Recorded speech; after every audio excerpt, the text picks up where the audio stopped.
Dans cet épisode, je vais vous parler d'une question qu'on m'a posée, que Pascal m'a posée, qui me demande « Est-ce qu'il existe un thé qui aide à dormir ?»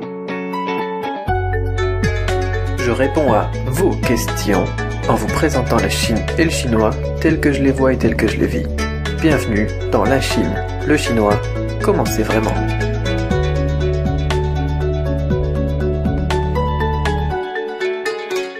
Bonjour, c'est Cédric Beau, auteur de la méthode Cramp, et bienvenue dans l'épisode 75 de la Chine, le chinois, comment c'est vraiment, hashtag LCLCCCVLC. Alors, question qui m'est posée aujourd'hui par Pascal, c'est existe-t-il un thé qui aide à dormir? Merci pour ta réponse, Pascal. J'ai envie de dire, ouais, pas vraiment. Le thé, ça contient de la caféine et de la théine, qui sont des excitants, mais ça peut faire du bien aussi. Parfois, on a besoin aussi des excitants, des antioxydants et de tout ce qui est compris dans le thé pour être mieux et pourquoi pas mieux dormir. Alors dans ce cas-là, il vaudra mieux un thé vert qu'un thé rouge ou noir. Si vous avez l'habitude de boire des thés rouges ou noirs, préférez-les le matin plutôt que le soir. Ça rime, ça, c'était pas mal, ça, non?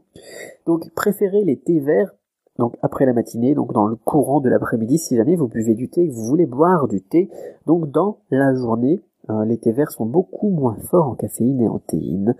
Les thés rouges et noirs sont généralement des thés fermentés, ils sont forts, ils peuvent rendre ivre, enfin bon, c'est beaucoup moins bénéfique, on va dire, pour la santé.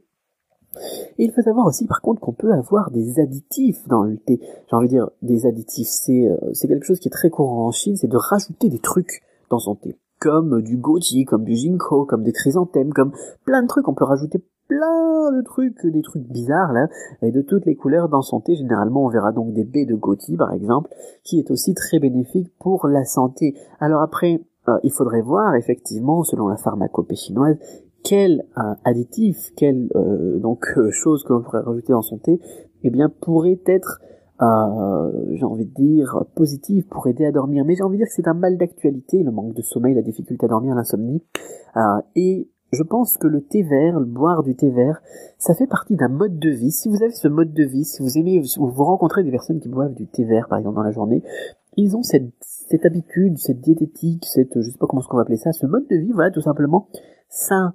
Et c'est ça, dans un ensemble, dans la globalité, qui va peut-être aider à mieux passer des nuits. Je crois qu'on avait déjà parlé du sommeil il y a pas très longtemps, mais ça va pas être juste le thé qui va aider à dormir, mais les gens qui boivent du thé vert, ils ont généralement un mode de vie plus sain dans la globalité, et c'est un petit peu un ensemble de petites choses comme ça qui vont bien faire que ces gens dorment mieux, sont en meilleure santé, sont plus pleins de vie, etc., rayonnants de jeunesse et tout ça.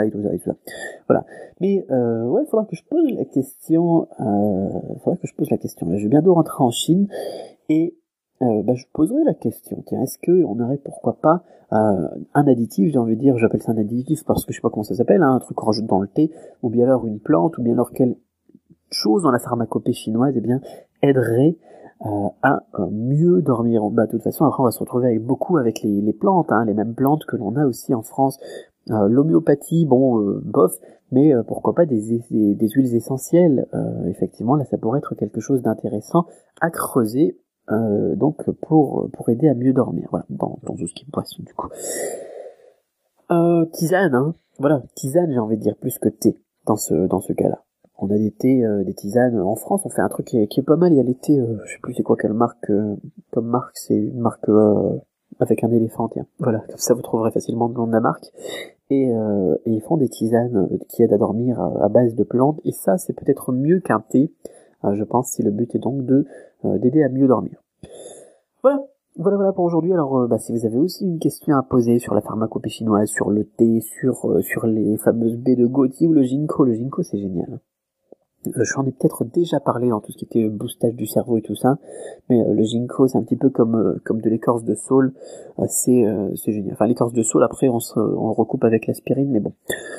Enfin, l'acide acétylsalicylique qui est compris dans l'aspirine et qui est donc aussi dans l'écorce de saule. Bon voilà, je pars un petit peu trop loin dans mon truc, mais on a plein de choses magnifiques dans nos plantes et dans les plantes qui nous entourent qui peuvent tellement aider à vivre mieux, que effectivement ça mérite d'être creusé. Donc merci pour cette question Pascal, j'espère que ces petits éléments t'auront aidé, peut-être aiguillé à mieux rechercher une solution pour mieux dormir.